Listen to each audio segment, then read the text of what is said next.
Vous êtes-vous déjà demandé qui était Jésus avant sa naissance humaine? Qui était-il? Quel était son nom et quel rôle a-t-il joué dans l'éternité avant de marcher parmi nous pour les explorer? Ces questions nous amènent à revenir aux Écritures, non pas comme un exercice intellectuel, mais pour que nos cœurs s'enflamment de la vérité sur celui qui a toujours été, qui est et qui sera toujours. Commençons par une prémisse fondamentale, la doctrine de la Trinité. Beaucoup rejettent ou sous-estiment la complexité de ce mystère, mais comme le dit Deutéronome 2,29, « Les choses cachées appartiennent au Seigneur notre Dieu, mais les choses révélées sont à nous et à nos enfants pour toujours. » La Trinité est l'unité de Dieu en tant que Père, Fils et Esprit Saint, d'une seule essence divine. L'Évangile de Matthieu 28, 19 nous donne un fondement solide. « Allez donc de toutes les nations, faites des disciples en les baptisant au nom du Père, du Fils et de l'Esprit Saint. » Ce commandement de Jésus reflète l'unité et la diversité de la nature même de Dieu. Le Père est le Créateur et le soutien, le Fils, le Sauveur et le Rédempteur, et l'Esprit Saint, notre Consolateur et notre Guide. Dans l'Évangile de Jean, nous apprenons que Jésus est lui-même le Verbe éternel. Dans Jean 1er 1, nous lisons « Au commencement était le Verbe, et le Verbe était avec Dieu, et le Verbe était Dieu.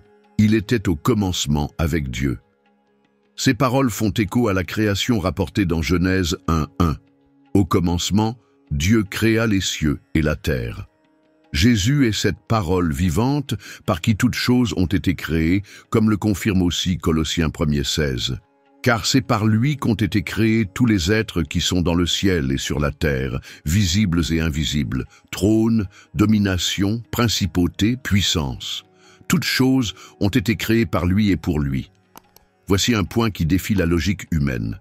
Le Verbe n'a pas eu de commencement. Jésus, le Fils, est éternel. Il n'est pas devenu le Verbe, il l'a toujours été.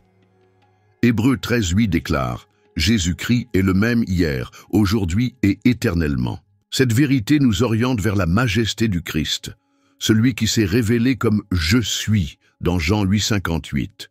Ce titre « Je suis » nous relie directement au nom de Dieu, révélé à Moïse dans Exode 3:14. « Je suis celui qui suis ». Ce nom exprime l'existence propre et l'éternité de Dieu. Lorsque Jésus utilise ce même titre, il ne déclare pas seulement sa divinité, mais il s'identifie également comme Yahweh, le Dieu de l'Alliance avec Israël dans l'Ancien Testament. Dieu est appelé par des noms tels que Yahweh ou Jéhovah, qui apparaît plus de 6800 fois, et Elohim, qui souligne sa puissance créatrice. Dans Ésaïe 9:6, nous voyons une prophétie puissante au sujet de Jésus. Car un enfant nous est né, un fils nous a été donné, et le gouvernement est sur son épaule, et on l'appellera merveilleux, conseiller, Dieu puissant, Père éternel, Prince de la paix. Ce Père éternel révèle la nature éternelle et divine du Christ. Jésus ne se contente pas de refléter Dieu, il est Dieu. Les auteurs du Nouveau Testament appliquent souvent à Jésus des écritures qui se référaient à l'origine à Yahweh. Nous le voyons dans Philippiens 2:9-11, où Paul déclare que Dieu l'a hautement exalté et lui a donné le nom qui est au-dessus de tout nom, afin qu'au nom de Jésus tout genou fléchisse de ceux qui sont dans le ciel, sur la terre et sous la terre. Ce langage évoque Isaïe 45:23 où il dit « J'ai juré par moi-même que tout genou fléchira devant moi ». Lorsque les évangélistes et les apôtres appliquent de tels passages à Jésus, ils font une affirmation audacieuse. Jésus est Yahvé incarné. Non seulement il accomplit les prophéties, mais il les transcende, révélant la plénitude du plan rédempteur de Dieu. Dans Luc 24:27, après sa résurrection, Jésus explique aux disciples, en commençant par Moïse et tous les prophètes, en leur expliquant ce qu'il a trouvé à son sujet dans toutes les Écritures. Ce lien entre l'Ancien et le Nouveau Testament est vital. Jésus est l'accomplissement des promesses faites à Israël. Il est l'agneau de Dieu, comme le proclame Jean-Baptiste dans Jean 1:29. « Voici l'agneau de Dieu qui enlève le péché du monde. » Mais il est aussi le roi glorieux, le Seigneur des seigneurs, comme il est appelé dans Apocalypse 19:16. Abordons maintenant deux mystères plus profonds, la relation entre Jésus et le Père. Dans Jean 10h30, Jésus déclare « Moi et le Père, nous sommes un ». Cependant, dans son incarnation, il s'est soumis à la volonté du Père, comme nous le lisons dans Philippiens 2:7-8. Mais il s'est fait sans réputation, prenant la forme d'un serviteur, et il a été obéissant jusqu'à la mort sur la croix. Cela ne diminue pas sa divinité. Au contraire, elle révèle son humilité et son amour. Qu'est-ce que cela signifie pour nous de reconnaître Jésus comme Yahweh incarné? Cela signifie que nous pouvons lui faire entièrement confiance, car il est le Dieu éternel qui est venu nous racheter. Comme Paul l'écrit dans Romains 10:9. Si tu confesses de ta bouche le Seigneur Jésus, et si tu crois dans ton cœur que Dieu l'a ressuscité d'entre les morts, tu seras sauvé. En reconnaissant Jésus comme l'Éternel « Je suis », nous comprenons qu'il n'existait pas seulement avant la création, mais aussi que tout le plan rédempteur a été établi en lui dès la fondation du monde. Dans Apocalypse 13:8, nous lisons « L'agneau qui a été immolé dès la fondation du monde ». Ce verset nous rappelle que la mission de Jésus n'était pas une réaction au péché humain, mais faisait partie d'un plan divin éternel. L'apôtre Pierre réaffirme cette vérité dans 1 Pierre 1:20-21. Ce qui était connu d'avance avant la fondation du monde, mais qui s'est manifesté en ces derniers temps à cause de vous. Cette manifestation dans la chair, cependant, n'a pas altéré son essence divine, comme nous le dit Hébreux 1:3, qui, étant l'éclat de sa gloire et l'image expresse de sa personne, et soutenant toutes choses par la parole de sa puissance, ayant purifié nos péchés par lui-même, s'est assis à la droite de la majesté céleste. Cette majesté est évidente dans ses paroles et ses actions au cours de son ministère terrestre. Dans l'évangile de Jean, nous trouvons 7 déclarations frappantes où Jésus utilise « Je suis » pour révéler différents aspects de sa mission. Jean 6:35. Je suis le pain de vie. Jean 8h12. Je suis la lumière du monde. Jean 10:1. Je suis le bon pasteur. Chacune de ces déclarations nous relie à la provision, à la direction et à l'attention de Yahweh.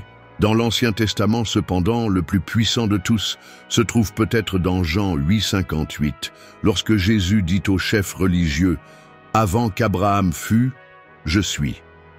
Cette déclaration provoqua une violente réaction, car les Juifs comprirent clairement qu'il revendiquait le nom de Dieu, Yahvé, pour lui-même. Ce moment révèle que Jésus ne se considérait pas comme un simple prophète ou un enseignant moral, mais comme Dieu lui-même incarné. Cette révélation se poursuit dans sa prière sacerdotale, rapportée dans Jean 17. C'est là que Jésus prie « Et maintenant, glorifie-moi, Père, avec toi-même, de cette gloire que j'avais avec toi avant que le monde fût. » Jean 17,5. Cette gloire n'est pas quelque chose d'acquis, mais intrinsèque à sa nature divine. Il a toujours été, de toute éternité, partie de la communion parfaite de la Trinité. Lorsque nous regardons l'Ancien Testament, nous voyons des ombres et des types qui pointent vers Christ. Le système sacrificiel institué dans le Lévitique en est un exemple clair. Chaque agneau offert sur l'autel était un signe avant-coureur du sacrifice final de Jésus, l'agneau de Dieu. Comme Ésaïe l'a prophétisé dans Ésaïe 53:5. Mais il a été blessé à cause de nos transgressions, il a été brisé à cause de nos iniquités. Le châtiment de notre paix est tombé sur lui, et c'est par ses meurtrissures que nous avons été guéris. Ce lien devient encore plus évident dans l'évangile de Marc, qui commence par une citation d'Isaïe 43, « La voix de celui qui crie dans le désert, préparez le chemin du Seigneur, fait du désert un chemin droit vers notre Dieu. » L'évangéliste applique cette prophétie à Jean-Baptiste, préparant le chemin pour Jésus, l'identifiant comme Yahvé, qui est venu à son peuple. Paul renforce aussi cette identification lorsqu'il écrit en Tite 2, 12, 13 dans l'attente de l'espérance bénie et de l'apparition de la gloire du grand Dieu et de notre Sauveur, Jésus-Christ. Ici, nous voyons une déclaration claire que Jésus n'est pas seulement le représentant de Dieu, mais Dieu lui-même, digne de toute adoration. L'un des moments les plus marquants de la Bible se trouve peut-être dans Apocalypse 1er 17 à 18, où Jean voit Jésus dans sa gloire ressuscité. Et le dernier, c'est celui que je vis et j'ai été tué. Mais voici, je suis vivant pour toujours et à jamais. Amen. Cette déclaration résume l'intégralité de l'identité de Jésus, l'Éternel, l'incarné, le crucifié et le ressuscité. Qu'est-ce que cela signifie pour nous aujourd'hui? Cela signifie que la foi en Jésus n'est pas simplement une question théologique, mais une question de vie ou de mort. Comme Jésus l'a déclaré dans Jean 14, 6, « Je suis le chemin, la vérité et la vie. Nul ne vient au Père que par moi. » C'est à la fois une invitation et un avertissement. Le salut ne se trouve dans aucun autre nom, comme le déclare Pierre dans Actes 4, 12. Et le salut n'est pas dans un autre, car il n'y a pas d'autre nom qui ait été donné parmi les hommes sous le ciel, par lequel nous devions être sauvés. Lorsque nous reconnaissons l'éternité du Christ et sa participation à la création, nous comprenons qu'il est plus qu'une image biblique ou une figure morale. Il est le fondement de toute chose, comme le déclare Colossiens 1, et il est avant toute chose, et toutes choses restent ensemble par lui. Chaque étoile dans le ciel, chaque feuille qui tombe, chaque souffle que nous prenons, subsiste par la puissance de la parole vivante qui est Jésus. Cette réalité transcendante a aussi des implications personnelles. Jésus ne soutient pas seulement l'univers, mais cherche aussi à soutenir nos vies. Il a dit dans Jean 10, 10, « Je suis venu pour qu'ils aient la vie et qu'ils l'aient en abondance. » Cette promesse nous appelle à abandonner l'illusion de l'autosuffisance et à lui faire confiance en tant que pourvoyeur et sauveur. Un exemple puissant de cela se trouve dans Matthieu 11, 28, 30, où Jésus lance une invitation gracieuse. « Venez à moi, vous tous qui peinez et qui êtes chargés, et je vous donnerai du repos. Prenez mon joug sur vous, et apprenez de moi, car je suis doux et humble de cœur, et vous trouverez du repos pour vos âmes, car mon joug est doux et mon fardeau est léger. » Ici, nous voyons que l'Éternel « Je suis » s'approche de nous avec tendresse, offrant repos et soulagement. Une autre dimension de l'identité de Jésus avant son incarnation est son interaction avec les patriarches et les prophètes. Dans Jean 8, 56, il dit « Abraham, ton père, s'est réjoui de voir mon jour, et il l'a vu, et il s'est réjoui. » Cette déclaration souligne la réalité que Jésus était actif dans l'Ancien Testament, préparant le terrain pour sa venue. En fait, de nombreuses apparitions de Yahweh dans l'Ancien Testament sont comprises comme des manifestations préalables à la rencontre. Dans l'Exode 3, quand Moïse trouve le buisson ardent et entend la voix de Dieu, Dieu déclare « Je suis celui qui suis » Exode 3, 14. Cette phrase n'est pas seulement une déclaration d'existence personnelle, mais une révélation que le Dieu d'Israël est éternel, inaltérable et toujours présent.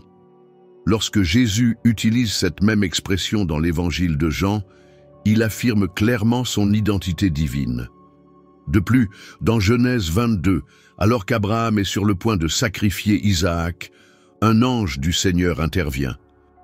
De nombreux érudits voient dans cette figure une manifestation du Christ, car le texte utilise souvent le titre « l'ange du Seigneur » pour décrire les apparitions divines.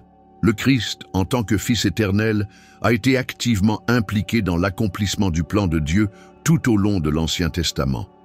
Une autre manifestation claire se trouve dans Josué 5, 13 à 15, où Josué rencontre le prince de l'armée du Seigneur. Lorsque Josué se prosterne en adoration, le prince ne l'arrête pas, preuve qu'il n'était pas un simple ange, mais le Seigneur lui-même. Ces apparitions nous montrent que Jésus n'était pas seulement attendu, il était déjà à l'œuvre dans l'histoire de la rédemption avant son incarnation.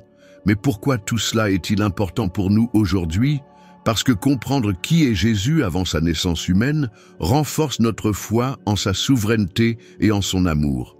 Il n'a pas été créé pour nous sauver. Il a toujours été notre sauveur. Comme nous le dit Apocalypse 18, « Je suis l'alpha et l'oméga, le commencement et la fin, dit le Seigneur, qui est, qui était et qui vient, le Tout-Puissant. » Cette souveraineté divine s'accompagne d'une compassion sans pareille. Hébreux 4, 16 nous lisons « Car nous n'avons pas de souverain sacrificateur qui ne puisse compatir à nos faiblesses, mais qui a été tenté en tout point comme nous le sommes, mais sans péché. Avançons donc avec assurance vers le trône de la grâce, afin d'obtenir miséricorde et de trouver grâce, afin d'être secourus en cas de besoin. » Cela nous rappelle que, bien qu'il soit éternel, Jésus comprend aussi nos douleurs et nos difficultés. Par conséquent, reconnaître Jésus comme le Fils éternel de Dieu transforme notre façon de vivre. Il n'est pas seulement une figure lointaine dans le ciel, mais Dieu présent, l'Emmanuel, Dieu avec nous. Matthieu 1, 2, 3. Il est à la fois le lion et l'agneau, le juge et l'avocat, le Seigneur glorieux et l'humble serviteur. Il s'est fait tout cela par amour pour nous, afin que nous puissions faire l'expérience de la plénitude de sa grâce et de sa vérité. Dans Romains 5, 8, Paul écrit « Mais Dieu montre son amour envers nous, en ce que, alors que nous étions encore pécheurs, Christ est mort pour nous. » Cet amour n'a pas commencé sur la croix. Il est éternel depuis la fondation du monde. Jésus nous a aimés et a planifié notre rédemption. Ainsi, nous sommes appelés à répondre. Dans Apocalypse 22, 17, il y a une dernière invitation. L'Esprit et l'Épouse disent « Viens », et celui qui entend dit « Venez », et que vienne celui qui a soif, et celui qui veut prendre gratuitement l'eau de la vie. C'est le même Jésus qui s'est écrié dans Jean 7, 37, « Si quelqu'un a soif, qu'il vienne à moi et qu'il boive. » Il nous invite à faire l'expérience de sa vie éternelle et abondante. Lorsque nous considérons la majesté de Jésus comme le « Je suis », nous comprenons que cette vérité n'est pas seulement théorique ou lointaine, mais profondément personnelle. Le Fils éternel de Dieu qui s'est révélé dans le buisson ardent, qui a marché avec Abraham et lutté avec Jacob, est aussi celui qui marche avec nous dans nos voyages les plus difficiles. Comme nous l'assure Ésaïe 40 et 1, 10, « Ne crains point, car je suis avec toi. Ne vous effrayez pas, car je suis votre Dieu. Je lutterai pour toi, je t'aiderai et je te soutiendrai de la main droite de ma justice. » La révélation de Jésus en tant qu'incarné change également notre perspective sur l'adoration. Il n'est pas seulement digne de nos louanges, il est l'objet même de notre dévotion. Dans Apocalypse 5.13, nous voyons la scène céleste dans laquelle toute la création s'unit dans l'adoration. L'agneau qui a été immolé est digne de recevoir la puissance, la richesse, la sagesse et la force, l'honneur, la gloire et l'action de grâce. Et j'ai entendu toute créature qui est dans les cieux, et sur la terre, et sous la terre, et qui est dans la mer, et tout ce qui est en eux, dire à celui qui est assis sur le trône et à l'agneau, action de grâce et honneur, et gloire, et puissance, soit au siècle des siècles. En reconnaissant Jésus comme le « Je suis », nous sommes également appelés à réfléchir sur son dessein rédempteur.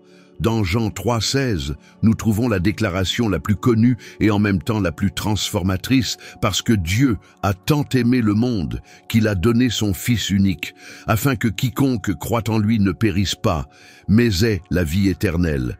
Car Dieu n'a pas envoyé son Fils dans le monde pour condamner le monde, mais pour que le monde soit sauvé par lui. Jésus n'est pas venu pour nous détruire, mais pour nous sauver, pour nous ramener dans la communion avec Dieu. Cela nous amène à une réflexion pratique. Si Jésus est le Fils éternel de Dieu, comment cela façonne-t-il notre vie quotidienne? Paul répond dans Galates 2,20 « J'ai été crucifié avec Christ, et je vis, ce n'est plus moi, c'est le Christ qui vit en moi.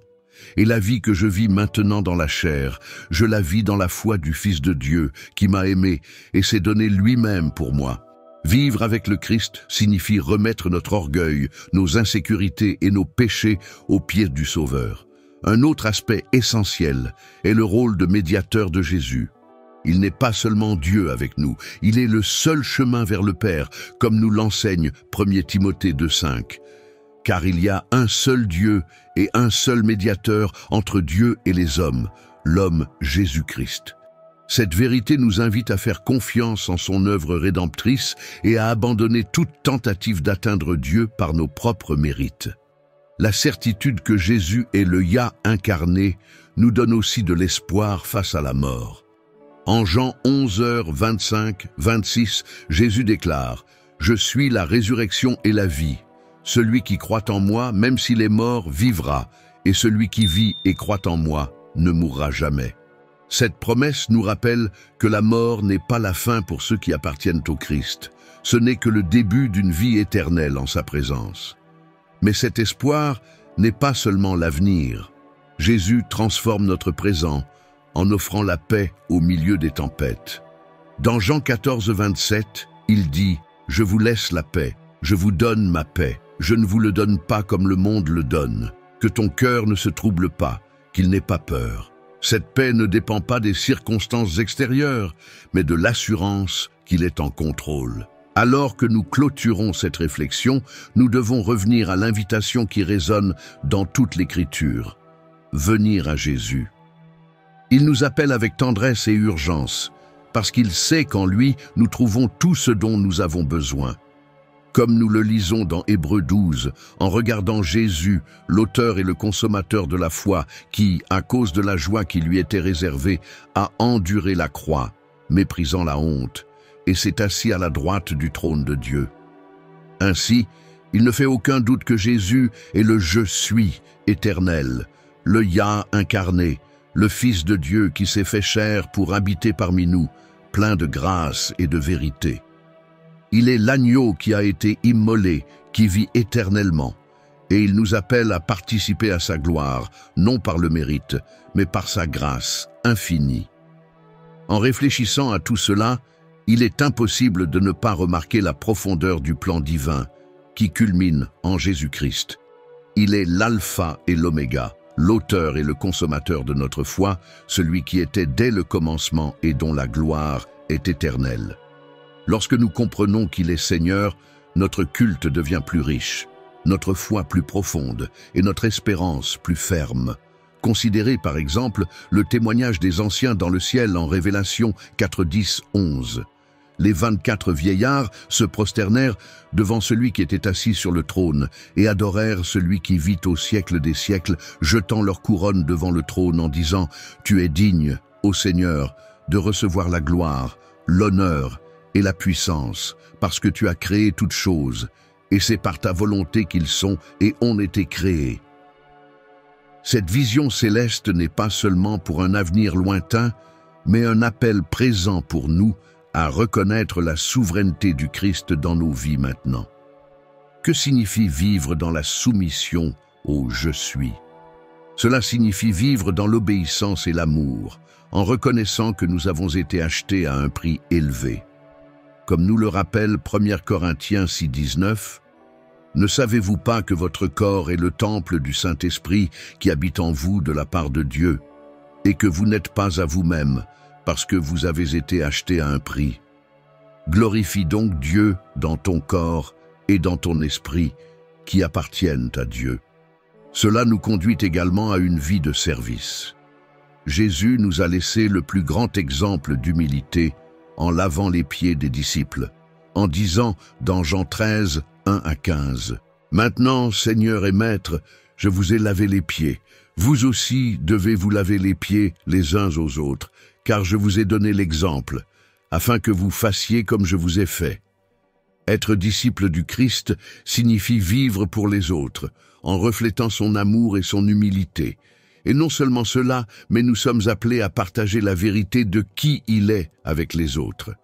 Jésus lui-même a ordonné « Allez donc de toutes les nations, faites de toutes les nations des disciples, les baptisant au nom du Père, du Fils et du Saint-Esprit, leur apprenant à garder tout ce que je vous ai commandé. Et voici, je suis avec vous tous les jours jusqu'à la fin du monde. Amen. » Ce n'est pas seulement un appel pour les missionnaires ou les pasteurs, mais un appel pour tous ceux qui reconnaissent Jésus comme Seigneur. En avançant, nous devons nous rappeler que notre témoignage de Jésus n'est pas seulement en parole, mais en acte. Comme le dit Jacques 2,17, de même la foi, si elle n'a pas d'œuvre, est morte en elle-même. La vraie foi dans le Christ nous conduit à une transformation visible, à la pratique de l'amour, de la justice et de la miséricorde. Enfin, considérons la promesse glorieuse d'Apocalypse 20 et 1, 3, 4. Et j'entendis du ciel une voix forte qui disait « Voici, le tabernacle de Dieu est avec les hommes, car il habitera avec eux, et ils seront son peuple, et Dieu lui-même sera avec eux, et sera leur Dieu.